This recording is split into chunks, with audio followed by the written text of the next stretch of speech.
Order! Order! You are an incorrigible delinquent at times. Behave yourself, man!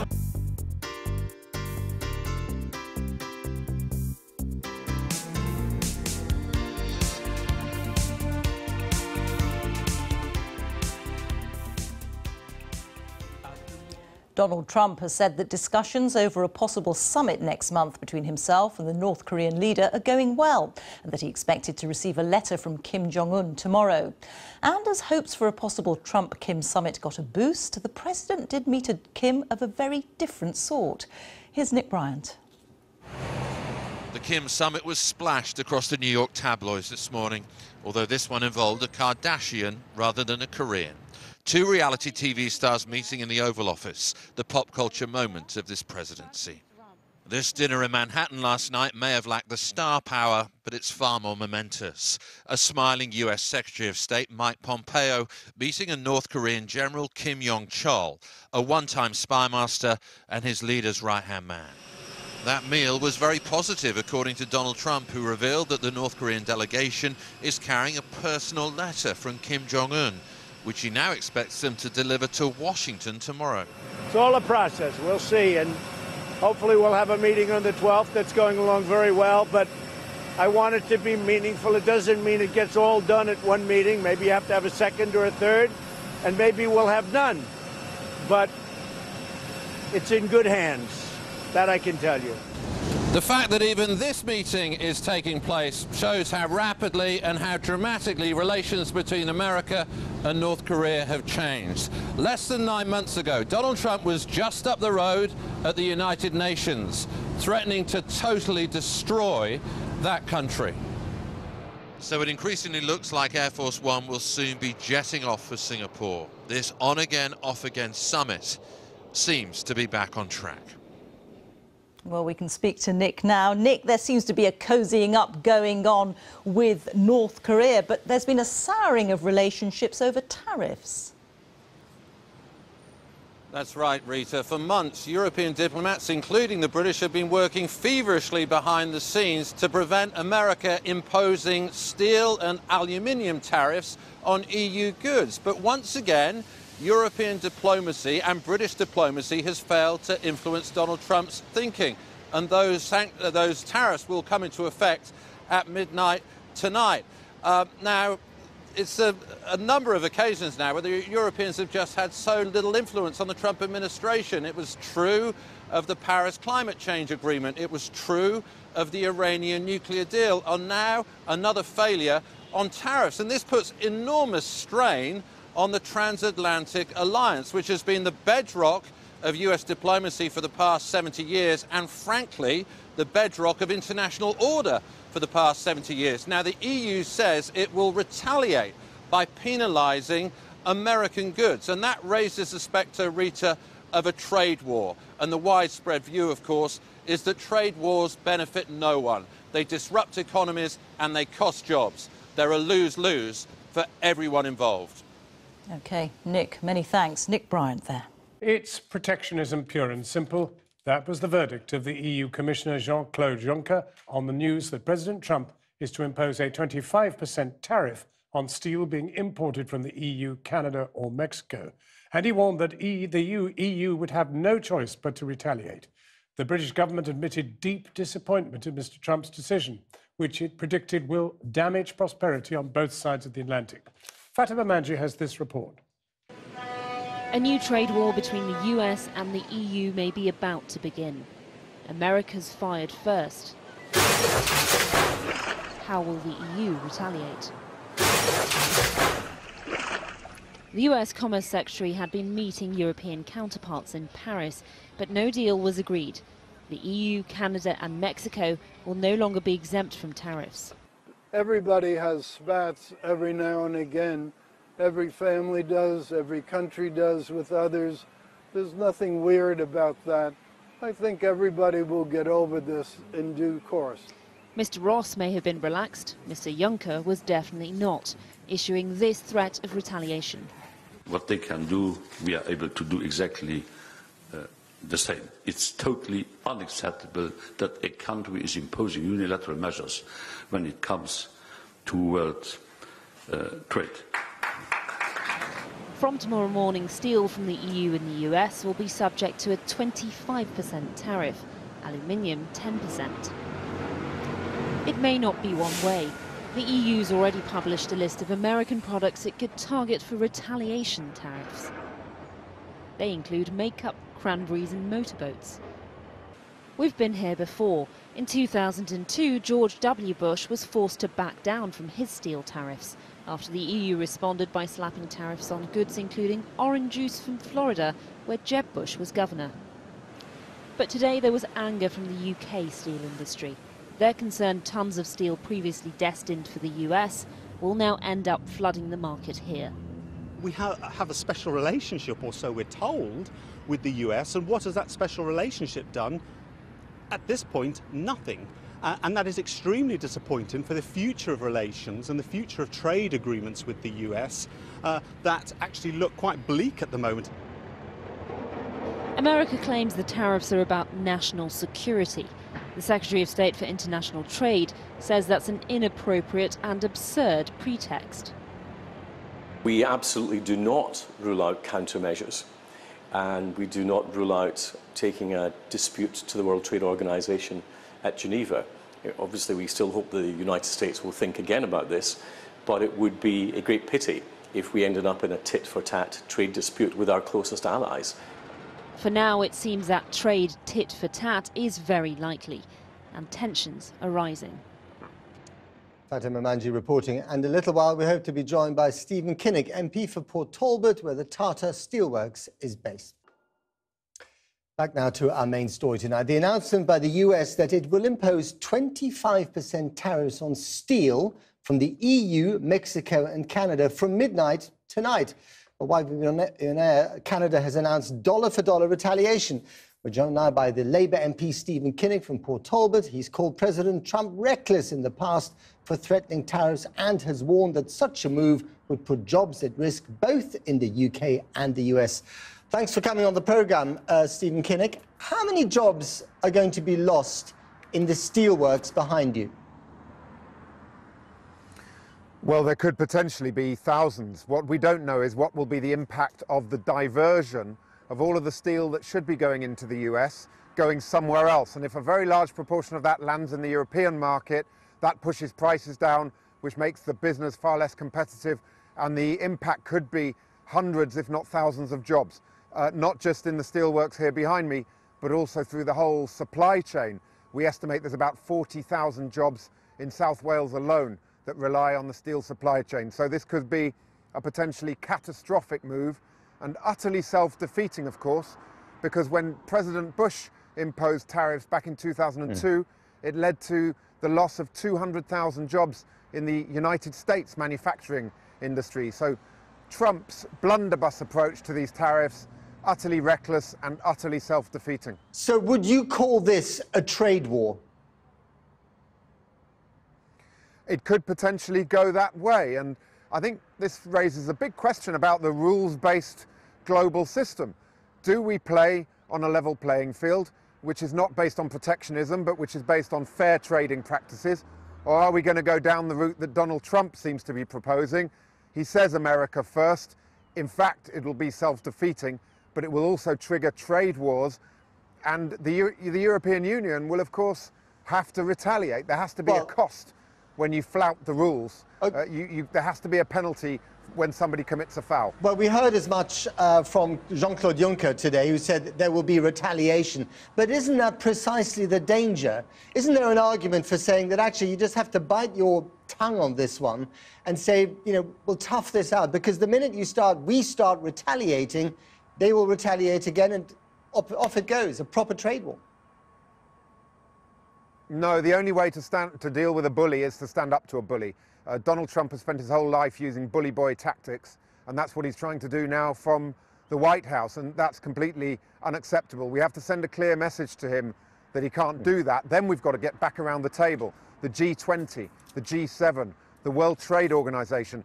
These are the places to go after the bad actors in the market, such as the Chinese. Their industry is subsidized to the hilt. The British steel industry is intensely competitive. So today we saw the Trump administration breaking bread with North Korea in New York while they are breaking ties with their closest allies in Europe. And we, after Brexit, are going to be on our own.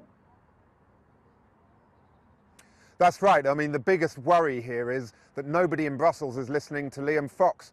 Why would they listen to Liam Fox when he spent his entire career denigrating the European Union and pursuing isolationist policies? So there is a real risk here that after Brexit we're going to look like we're isolated and weakened.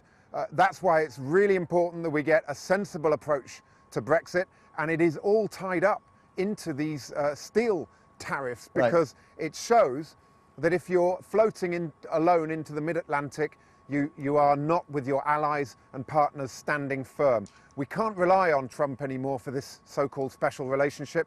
We need to find a way of staying close to our European partners. And does that mean staying in the customs union, because then Europe will act on our behalf as well? Well, for the last 18 months, I've been campaigning for an EEA-based Brexit. I think it's really important that we vote in the Commons on the 11th and 12th of June to stay in the EEA. The government needs to pursue a Brexit policy which doesn't destroy thousands of jobs and doesn't leave us completely isolated. It's actually a way potentially of reuniting our deeply divided country as well. So the time for these inept and incompetent negotiations is over, where the government is spending more time negotiating with itself than it is with the European Union. Let's commit to the EEA and an EFTA-based Brexit. There's a cross-party majority for this in Parliament, and it's the only way to stand up to the likes of Donald Trump as well. OK, Stephen Kinnock, thanks very much. Got to leave it there. Given the choice, President Trump promised that he would always defend American industry, even if it came at the cost of a trade war with America's allies. And so it's proved as he slapped trade tariffs on some of America's oldest and closest partners. That has provoked nothing less than fury. From midnight US time, the European Union, including Britain, plus Canada and Mexico, will be added to the list of countries subject to tariffs on their steel and aluminium exports to the US. A trade war has been triggered, with reprisals already threatened, and who knows where it will end. Having opted to impose tariffs on some of America's closest allies, the president approached the cameras this morning to talk not of an imminent trade war, but of US economic strength. The economy is good, stock market's up, a lot of jobs, best unemployment we've had in many, many decades, actually. It was in March that the White House first imposed tariffs on steel and aluminium imports. But Europe, Mexico and Canada were given temporary exemption. At midnight, that changes, and now those countries, including Britain, face immediate US trade barriers. Steel will be taxed at 25%, aluminium at 10%. It is likely to trigger a trade war, with EU officials lightning quick to express outrage and to promise retaliatory measures on America. What they can do, we are able to do exactly the same. It's totally unacceptable that a country is imposing unilateral measures when it comes to world trade. I think they might want a handshake. Even that anger didn't match the profound sense of betrayal felt by the Canadians. Justin Trudeau, like European leaders, has worked hard to build a relationship with Donald Trump. The final straw today was the US claim that the tariffs are a national security imperative. These tariffs are an affront to the long-standing security partnership between Canada and the United States, and in particular, an affront to the thousands of Canadians who have fought and died alongside their American brothers in arms. That Canada could be considered a national security threat to the United States is inconceivable. Astonishingly, and in a significant misjudgment of the mood of key allies, the US Commerce Secretary today simply shrugged his shoulders. These are blips in the radar screen. I don't think they change the fundamentals of relationship. Everybody has spats every now and again. Every family does, every country does with others. There's nothing weird about that. I think everybody will get over this in due course. The great fear is that in a trade war, everyone loses. Consumers pay higher prices, and tariffs have a ripple effect across industries and entire economies. The countermeasures are already taking shape. Mexico will be putting tariffs on American flat steel, pork bellies, apples, grapes and cheese. Ottawa will tax US steel and aluminium coming into Canada, as well as a range of products including whiskey and orange juice. And the European Union is likely to target motorcycles, peanut butter and jeans, all carefully chosen as iconic American products. The President sees today's measures as protecting the industrial workers who were so crucial to his election victory. And his economic nationalism should come as no surprise. Robert is in Washington tonight and Angus Walker is in Westminster. Robert, first, this might be, as you said, worrying America's allies, but music not only to the ears of President Trump supporters, but no surprise, really.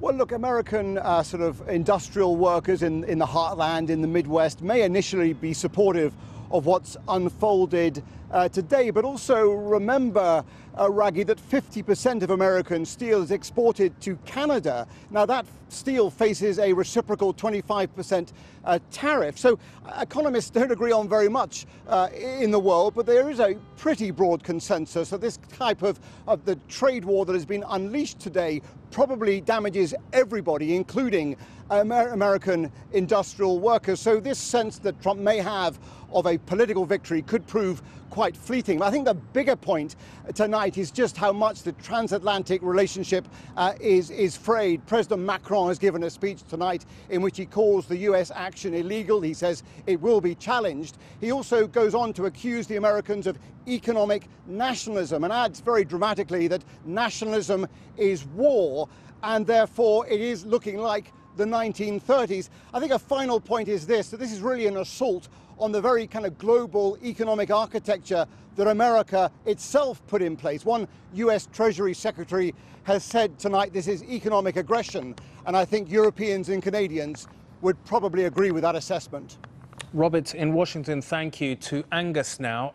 Angus, Theresa May's government, let's be frank, has endlessly talked up a post-Brexit trade deal with the US, but that's taken a kick in the teeth tonight, surely, with this action.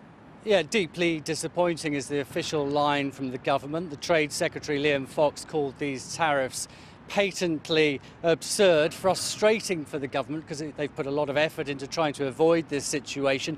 Liam Fox has been back and forth to Washington pleading a special case for the UK, especially as we are a key ally of the United States, and the White House had been using a national security clause to impose these tariffs, but those meetings failed to avoid the UK getting some sort of exemption. There will be those who see this whole issue through the filter of Brexit, and there will be those in the opposition and some within the Conservative Party who say this undermines the argument made by Brexit enthusiasts like Liam Fox that the UK will be better off striking its own trade deals outside the EU, not in it. The argument that could be made, much to the government's annoyance no doubt, will be that if we can't do a deal with the United States, a country we have a special relationship with, then who can we do a good deal with?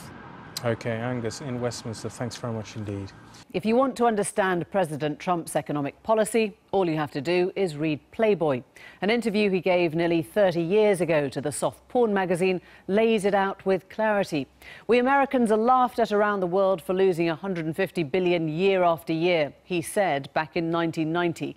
For defending wealthy nations for nothing, our allies are making billions screwing us. There, in a nutshell, you have the theory behind what the president has now introduced as trade policy, a levying of tariffs on imports of steel and aluminium from the European Union, Canada and Mexico when their current deal expires at midnight. The duties are being imposed, Washington claims, on national security grounds, in particular to stop China flooding cheap metal into global markets. It's America first, worn with pride, and has left his allies screaming about protectionism and reaching for their own retaliatory moves. Here's our political editor, Nick Watt.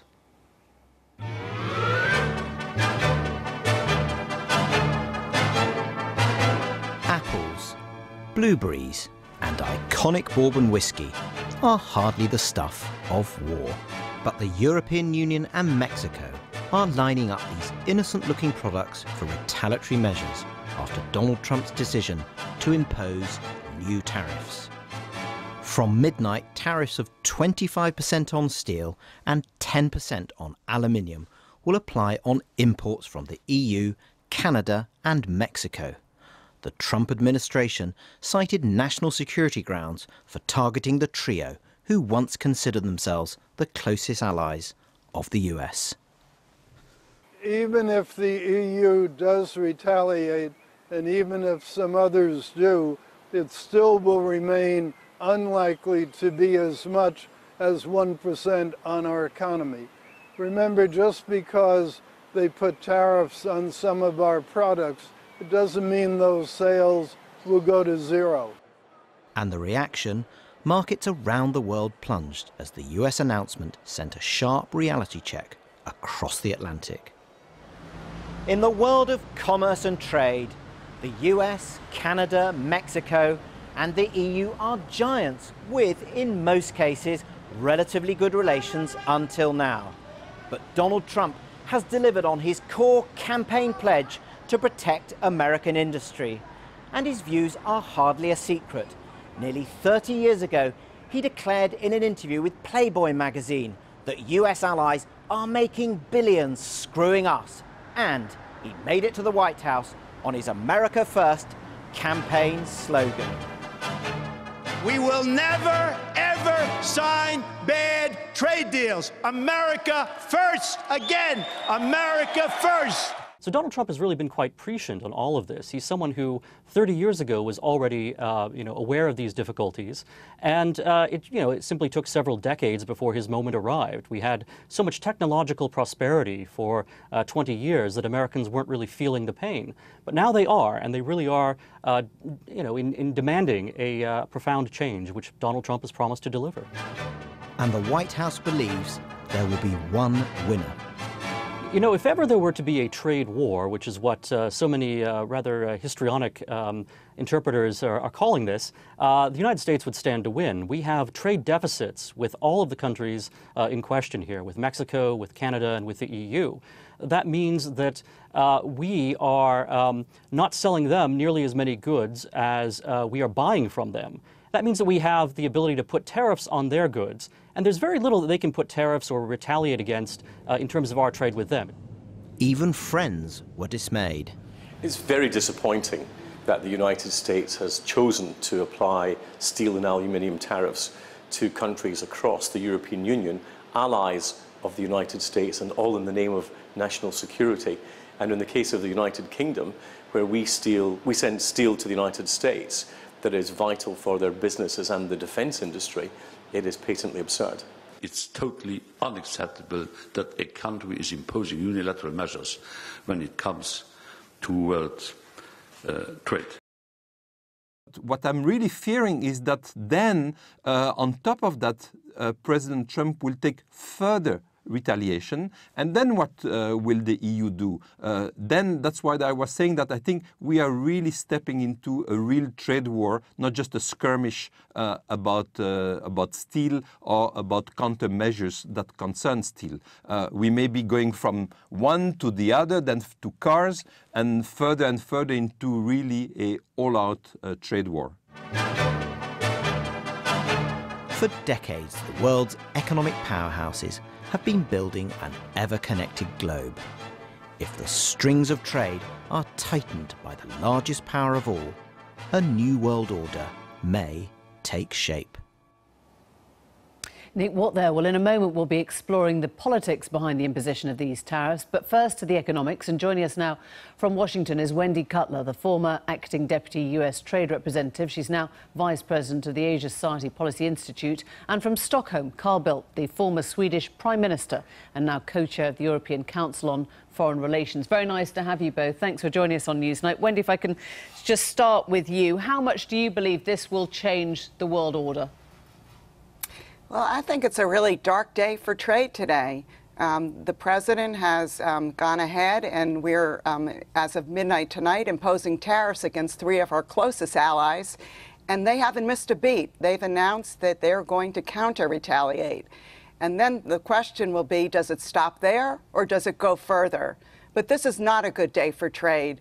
The WTO almost seems irrelevant in what's going on right now in the trade world.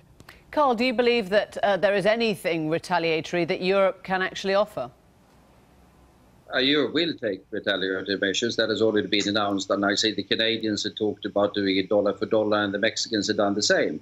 So I think there will be significant or equal measures taken by all of these so-called allies and so-called friends of the United States, and that will clearly have a detrimental effect on the trade situation. I guess, Wendy Cutler, there is nothing surprising in what Donald Trump has announced today. As we said, it was in the article, the interview he gave 30 years ago, and this is fulfilling an election promise. He's done it for the domestic market, and he's a politician who's stuck by what he said. That is, of course, true, although we are perhaps somewhat unused to sort of US policy being dictated by sort of old interviews in Playboy magazine. And there was the belief for a long time, or there was the hope for a long time, that some sort of sense and some sort of sanity would prevail in Washington. But what we see now is the president forging full speed ahead. Let me just bring Wendy Cutler in on that one, because I guess for Americans this is not a surprise. This is exactly what he was voted into office to do. Well, in some ways it was a surprise, because I think many thought this was a threat to get our trading partners to come to the table to make concessions. And it hasn't worked out like that. And so I don't know if this whole strategy is really well thought out, particularly when our workers and our companies and our consumers face counter-retaliation from our major trading partners, including our allies. There are many people who have suffered from global trade, something that we know supporters of Trump have expressed their frustration about over the last few years. Is this the result of a very imperfect solution?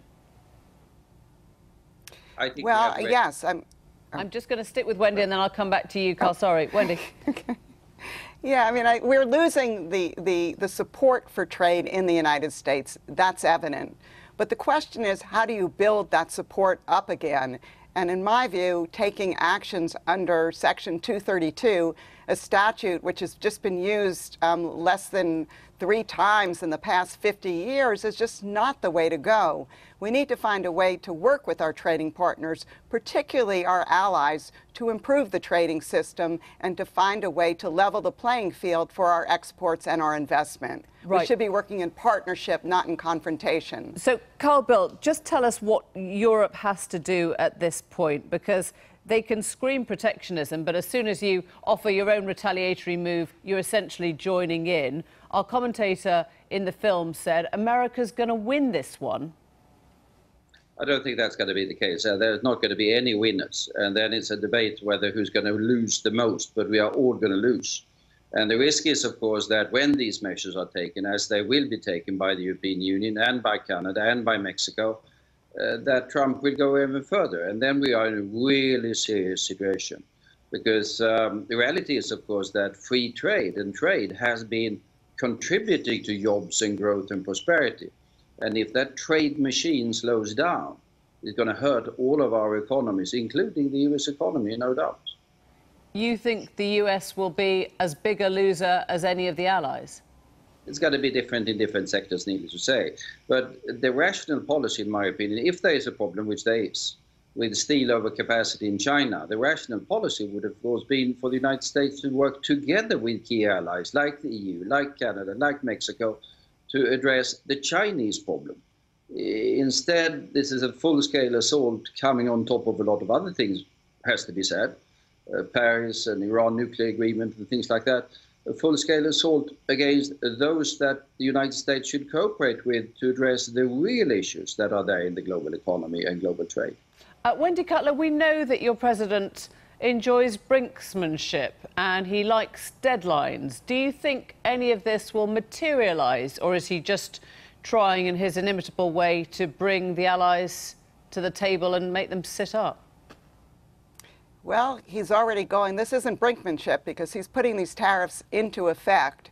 And so the question will be, is can we avert more retaliation, and can we get both sides to come back to the table and maybe come to the table with other countries and try and deal with the overcapacity problem in steel and aluminum. Look, those are real problems. A multilateral solution has been tried at the OECD. It has not succeeded. I think we should come together with our partners and figure out a way to elevate those discussions, to inject some urgency and address the problem that will allow us all to lift this our tariff increases. Okay, so when you say oversupply, and I can see Carl Bildt is nodding too, are you really saying it's fine to do that to China? You know, the problem is all with China, but it isn't a problem with anyone else. It isn't a problem with the allies. I mean, is that the way we should respond to this, Carl Bildt? Yeah, I think the overcapacity problem in steel that is there is clearly the Chinese problem primarily. No question about that. And that has been recognized by the European Union as well. And there has been a willingness from the European side to work with Americans on that particular issue. But that doesn't seem to be the Trump administration approach. They want to go it alone, and they are taking measures primarily at the moment, strangely enough, against their close allies. And then on top of that, using provisions of national security, saying trade with the European Union and trade with Canada and trade with Mexico is a threat to the security of the United States. That's plainly, it's beyond bizarre, it's slightly insulting. Carl Bildt and Wendy Cutler, thank you both very much indeed. Well, we're staying with this. In Washington is Kayleigh McEnany, the spokesperson for the Republican National Committee. And I promised you we'd try and give you a little bit more sense of the politics behind this move. And Kayleigh McEnany, you've heard from our previous speakers, there may be gains in the small term, but this sounds like a disastrous path that your president is setting not just the allies on, but America itself. Well, we think that this will bring a lot of success for the American worker, and that is this president's primary goal. You know, we have hemorrhaged jobs. Going back to 2000, we've lost 54,000 steel jobs, 50,000 aluminum jobs. And just with the announcement of these tariffs, we already have factories saying that we're going to open our doors, aluminum smelters, steel smelters coming back to the United States so that we can produce products again. Yeah, but you're going to make some gains in iron and some gains in steel. The US Trade Partnership Body has estimated a net loss in the US economy of 146,000 jobs. So you bring back a few here and you lose many, many more.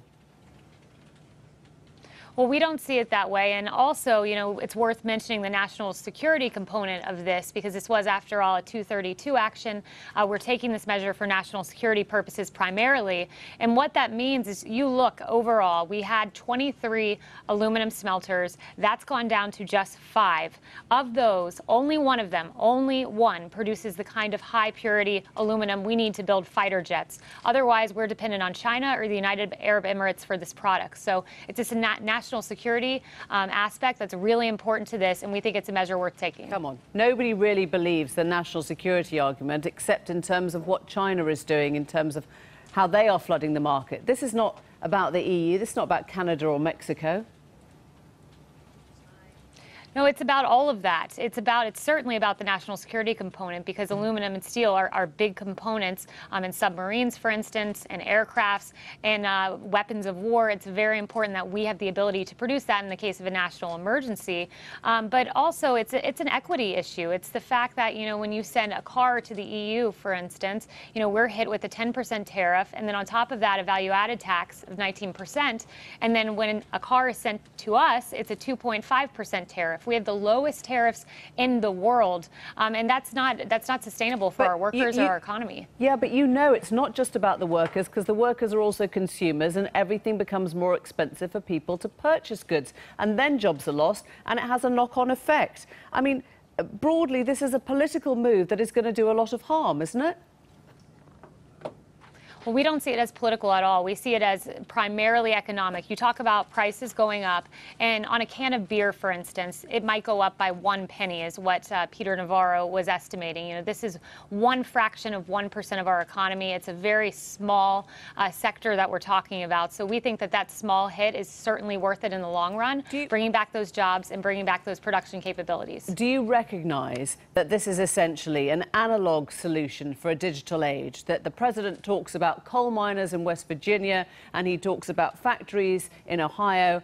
And most people understand nowadays that this is not about jobs going abroad, it's about jobs going to automation, it's about machines taking over and having to reskill the workers. You can't keep old factories open forever.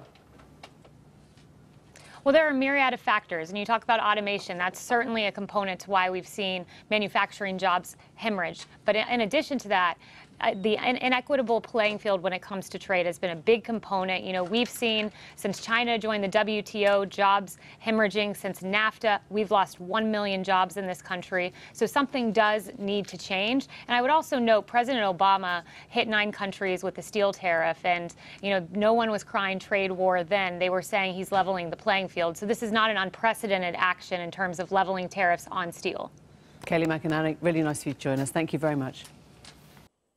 And as you can see, we're once again joined by Ian Dunt and Claire Fox. Lovely to see you again. Let's dive straight in. Front page of The Guardian. UK pushes allies to the brink of the trade war. It's the quote there, though, that I've seen from Gareth Stace, the director of UK Steel, Claire. The president had already loaded the gun, and today we know the US administration has unfortunately fired it. Plenty of people were expecting this. Yeah, I think that the exemption a couple of months ago, you know, there was a kind of nervousness about trade war with China, about what it would mean and so on. It's the immediacy of it. I don't think people were expecting it today. I don't think they expected it to happen straight away. And so I think there is genuine shockwaves by this. There was kind of, and people were all hoping that they could carry on the conversation, negotiate their way around it. It's kind of a blanket no. We haven't gone far enough with the talks. We're walking away from this. That's it. And I think that is inevitably quite scary. And I mean, you know, I don't make this point, by the way, so I would go Brussels, just in case anyone imagines. You know,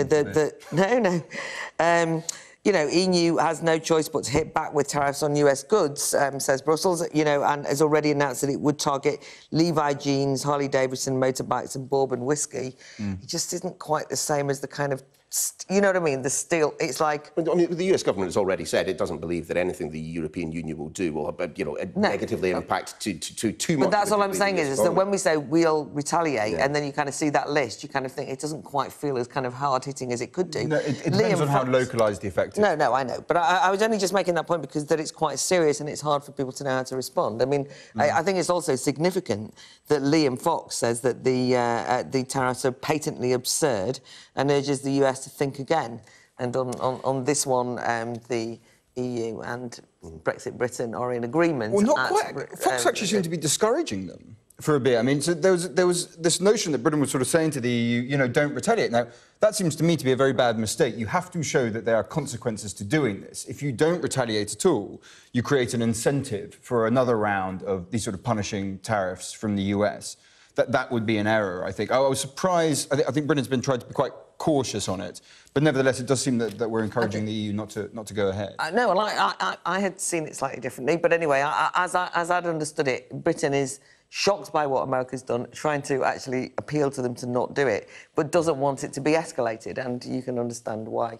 I mean, you have to be careful of that escalation. I mean, one imagines Donald Trump will be pretty pleased with himself. He certainly looks pretty pleased in that photo there with the reality TV star Kim Kardashian in the White House to talk about prison reform and sentencing. What next? Jimmy Krankie to talk climate change. It's yeah, indeed. Well, I mean, there's a sort of... There's almost like a fatigue of absurdity that you get with the Trump White House, where, you know, when you see images like this, which, you know, this is supposed to be the greatest power in the world, and this is what it is reduced to in terms of the height of its political operation. And nevertheless, we've started to accept it. She's on a campaign and has been for some time, as I understand, around one woman, a grandmother who's been in jail for some time, over 20 years, for what seemed to be a fairly minor drug offence of communicating messages over a phone. And this seems to be the latest stage of what Kim Kardashian is trying to achieve with it. At least she's doing something with this grotesque spectacle. Indeed. I suspect the second story on the front page probably caught your eye there.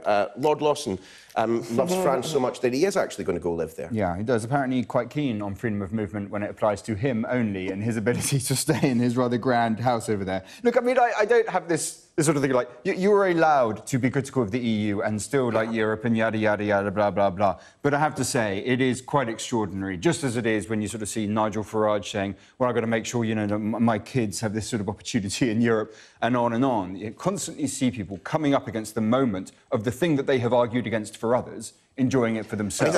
He does live there, so I mean, Yes, he lives there. Yeah, well, he lives there by virtue of freedom of movement rules. Now he has to get a whole new regulatory status in order to be able to do it. The kind of bureaucracy that one might wish to avoid. I don't wish the watchers of this programme to hear me say this against, but I will say it.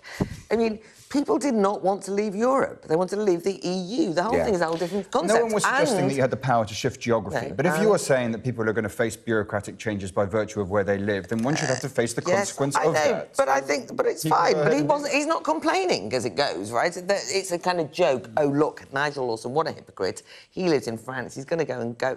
People will do whatever they want to do to live in Europe. That's fine. That's not why we left the EU. That's the only point I'm making. I mean, people keep on saying all these reasons for why they didn't say that they were going to leave the EU. It seems to me that none of them have any idea why on earth it was that they did it in the first place. Well, I just don't Speaking think of which, there's no Brexit coming up, I think. Exactly. On that bombshell, let's head to page 2 of The Sun. I love the headline, Ulster Fire, but we appear, or do we appear to have a solution? No, we don't. No, it's a load of old tosh. Brilliant. So there's a new idea from David Davis. He's now briefed it to The Sun. The Sun have given him an extremely generous write-up, I have to say, and this is basically to say that Northern Ireland can operate under 2 regulatory structures at the same time.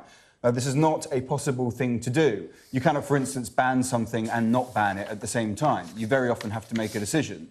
This is based on the idea that regulations would be sort of quantitative rather than qualitative. You could say we'd go to the top level of, let's say, toxicity in toys or something, and we'd satisfy both regulatory requirements that way. Now, that does not work. If you ban, let's say, chlorinated chicken, you have to ban the chlorinated chicken, or else you can't keep the border open in Ireland. So the fact that they're putting out this idea, and then that, you know, we then hear this like, oh, how unreasonable that the EU would veto it, seems to me just so absurd and so desperate and whiny that it makes me want to go to bed until the end of time. Yes, but nevertheless, there's still much more of this Ian, to go. do feel free to do that. I mean, I actually think it's, you know, but you say it makes you feel very whiny. Well, stop whining.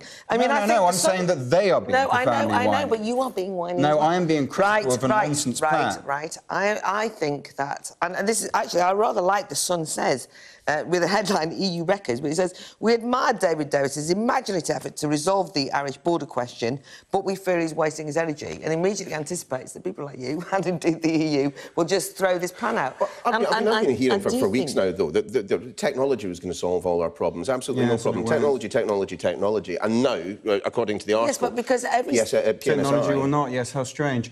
This is, over and over again, across the entirety of the world, we find that there is no technological solution to having a regulatory jurisdiction. Now, there is nothing that one can do to change the existence of regulatory jurisdictions, and they will not go away simply because you do not wish them to exist. No, I know, but the problem that we have in relation to the way you deal with this is that you don't want to find a solution to the Northern Irish question in relation to Brexit. If you have a regulatory jurisdiction, you must have a border for it. Now, what is the answer to that argument? Not to say stop whining, not to say you don't want it to work. What is the response to that problem? There has been a number of solutions put forward. This is just one of them, which you have just dismissed.